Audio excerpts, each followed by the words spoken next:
Saudara-saudari, selamat berjumpa. Saat ini saya ingin mengajak Anda merenungkan adorasi sebagai sebuah doa untuk menumbuhkan semangat kesederhanaan dalam diri kita. Dengan lain kata, semoga adorasi kita membuat diri kita semakin sederhana. Sederhana dalam arti sebenarnya. Sederhana dalam arti sungguh-sungguh sebagai orang yang apa adanya di hadapan Tuhan, tetapi juga menghayati hidup yang tidak aneh-aneh.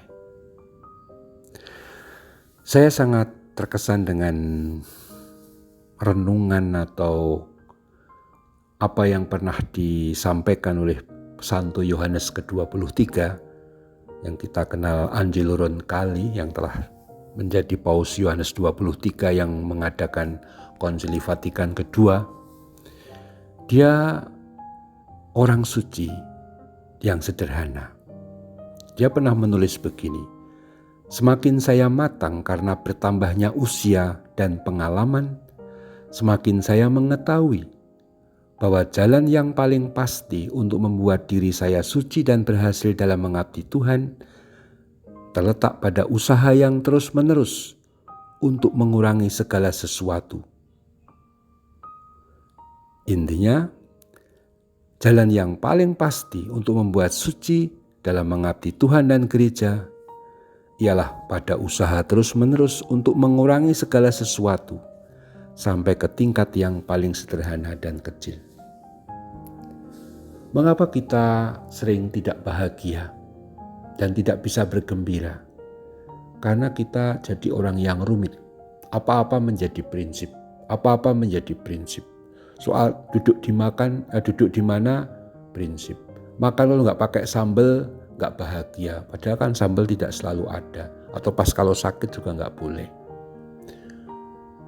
Kalau kita selalu memiliki dogma-dogma atau hal-hal prinsip, bahkan itu menyangkut hal-hal yang kecil-kecil yang remeh-remeh, kita nggak akan bahagia, nggak fleksibel kita lalu.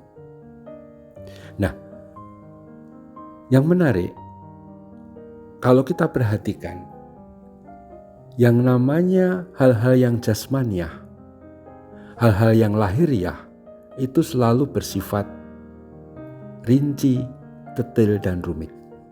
Urusan kedinasan, birokrasi, macam-macam, banyak protokolernya, banyak rumitnya. Urusan organisasi manajerial juga rumit, laporan-laporan keuangan. Semua hal duniawi itu memang cenderung menjadi sangat rumit. Kalau dalam dunia pendidikan seperti yang saya hidupi, yang namanya program-program studi itu sekarang ini makin macam-macam dan dimungkinkan macam-macam. Bahkan orang-orang juga sekarang ini, misalnya kalau orang modern ya maksud saya, dengan teknologi informasi kita tahu semakin lama alat-alat komunikasi seperti handphone atau alat-alat teknologi yang lain itu dari hari ke hari selalu muncul yang baru, yang update, yang up to date, yang lebih baru, yang lebih canggih, dan kita selalu digoda untuk membeli yang baru. Kita diajak untuk menjadi rumit, macam-macam.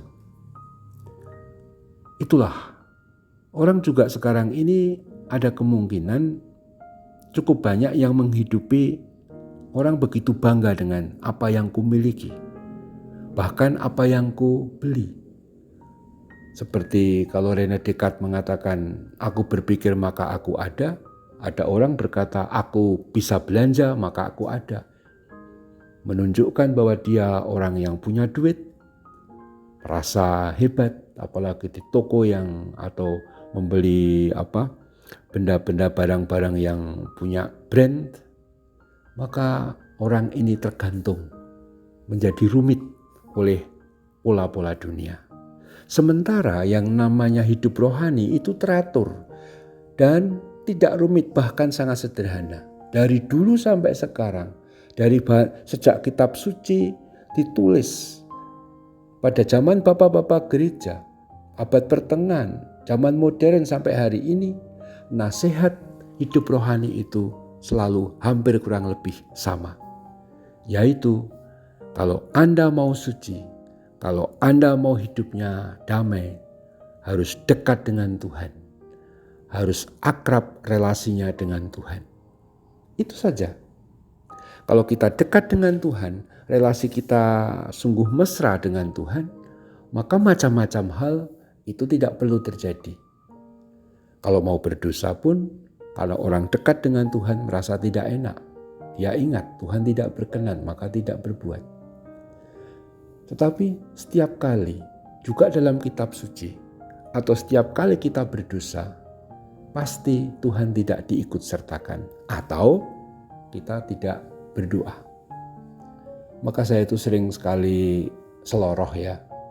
Kalau Anda suka berkelahi, apalagi di rumah tangga antara suami istri atau anak itu sedang cekcok, apalagi lalu perang Baratayuda di dalam rumah, saya bilang, sebelum perang atau sebelum berkelahi atau berdebat itu berdoa dulu.